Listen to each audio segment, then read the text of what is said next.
ആരോപിക്കുന്നത് പോലെ എത്ര വലിയ തിരഞ്ഞെടുപ്പ് ലംഘനമായാലും പോറ്റിയെ കേറ്റി എന്ന പാരഡി ഗാനത്തിനെതിരെ പരാതി നൽകാനുള്ള CPM തീരുമാനം രാഷ്ട്രീയമായി ഇടതുപക്ഷത്തിന് വലിയ തിരിച്ചടിയായാണ് മാറുക.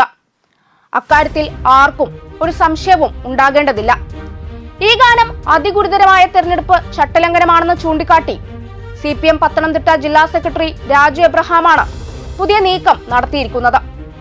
കോൺഗ്രസും ലീഗും ചേർന്ന് തെരഞ്ഞെടുപ്പിൽ ധ്രുവീകരണത്തിന് ശ്രമിച്ചെന്നും അദ്ദേഹം തുറന്നടിച്ചിട്ടുണ്ട്.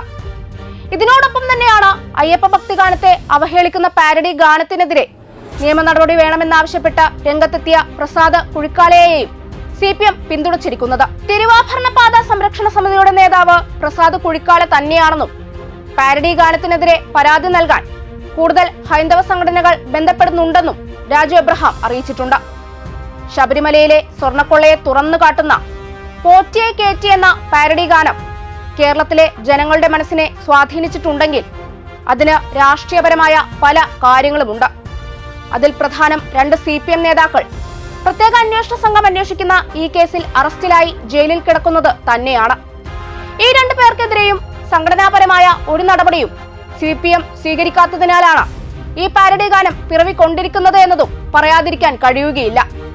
രാഹുൽ മാങ്കൂട്ടത്തിൽ ഉൾപ്പെട്ട കേസിൽ മാങ്കൂട്ടത്തിലിനെ പാർട്ടിയിൽ നിന്ന് പുറത്താക്കി കോൺഗ്രസ് വിവാദങ്ങളിൽ നിന്നും തലയൂരിയപ്പോൾ ശബരിമല സ്വർണ്ണക്കൊള്ള കേസിൽപ്പെട്ട അകത്തായ CPM നേതാക്കളെ അന്വേഷണ വിധേയമായി പാർട്ടിയിൽ നിന്ന് സസ്പെൻഡ് ചെയ്യാൻ പോലും CPM നേതൃത്വം തയ്യാറായിരുന്നില്ല. കർക്കശമായ അച്ചടക്കം പിന്തുടരുന്ന ഒരു പാർട്ടി എന്ന നിലയിൽ CPM-ൽ നിന്നും ഒരിക്കലും പ്രതീക്ഷിക്കാത്ത നിലപാടായിരുന്നു ഇത്.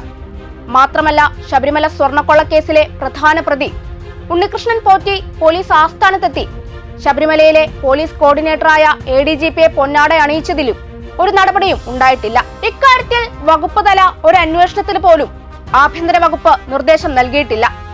ശബരിമലയിലെ പോലീസിന് ഒരു ആംബുലൻസ് ബംഗളൂരുവിലെ ഒരു ജ്വല്ലറി സംഭാവന ചെയ്തതിന് പിന്നിൽ എങ്ങനെ ഉണ്ണികൃഷ്ണൻ പോറ്റി ഇടനിലക്കാരനായി എന്നതിലും ഇതുവരെ വ്യക്തത വന്നിട്ടില്ല.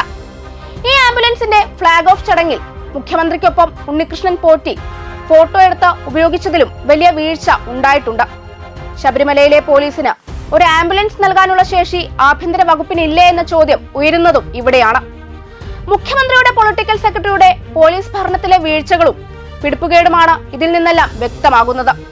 ശബരിമല സ്വർണ്ണക്കൊള്ള കേസിൽ അറസ്റ്റിലായ CPM നേതാക്കൾക്കെതിരെ സംഘടനാ നടപടി വന്നാൽ മുഖ്യമന്ത്രിയുടെ ഓഫീസിലെ ഉന്നതന് എതിരെയും CPM നേതൃത്വത്തിന് നടപടി സ്വീകരിക്കേണ്ടതായി വരും. നിയമസഭാ തെരഞ്ഞെടുപ്പ് അടുത്ത പശ്ചാത്തലത്തിൽ ഇത് ഒഴിവാക്കുന്നതിനാലാണ് തൽക്കാലം നടപടി ഉണ്ടാകാതിരുന്നത് എന്നാണ് ലഭിക്കുന്ന വിവരം.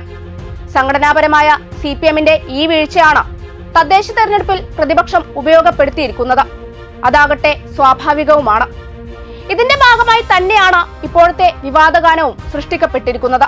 ശബരിമല കൊള്ളയെ തുറന്നു കാട്ടുന്ന ഈ പാരഡി ഗാനം ഇതുവരെ കേൾക്കാത്തവരെ പോലും കേൾപ്പിക്കാനും അവരെ ഇടതുപക്ഷത്തിന് എതിരായി തിരിക്കാനുമാണ് നിയമ നടപടി വഴിവെക്കുകയുള്ളൂ. ഈ നിയമ നടപടി കൊണ്ട് ഇത്തരം പാരഡി ഗാനങ്ങളെ തടയാൻ പറ്റില്ലെന്ന് മാത്രമല്ല, സർക്കാരിനെയും ഇടതുപക്ഷത്തെയും വിമർശിക്കുന്ന കൂടുതൽ പാരഡി ഗാനങ്ങളുടെ പിറവിക്കും കാരണമാകും.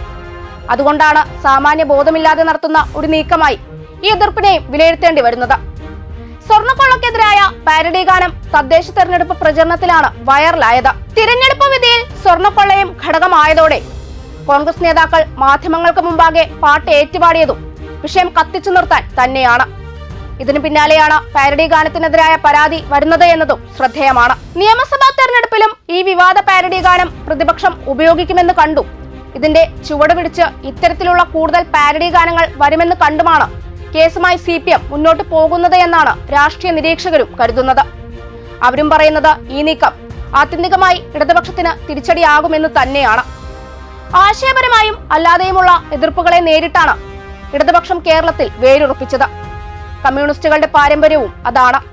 അത്തരം അനുഭവമുള്ള ഒരു പാർട്ടി ഇത്തരം പ്രചരണങ്ങളെ രാഷ്ട്രീയപരമായി നേരിടാതെ അധികാരം ഉപയോഗിച്ച് നിലക്ക് നിർത്താൻ ശ്രമിക്കുന്നതും കേരളത്തെ സംബന്ധിച്ച് വേറിട്ട കാഴ്ച തന്നെയാണ്. കരുണാകരൻ മുഖ്യമന്ത്രിയായിരുന്ന കാലത്ത് സമാനമായ പാരഡി ഗാനം ഇടതുപക്ഷം UDF-നെതിരെ ഉപയോഗിച്ചിരുന്നു എന്നൊരു വാദവും ഇതിനകം തന്നെ ഉയർന്നു കഴിഞ്ഞിട്ടുണ്ട്.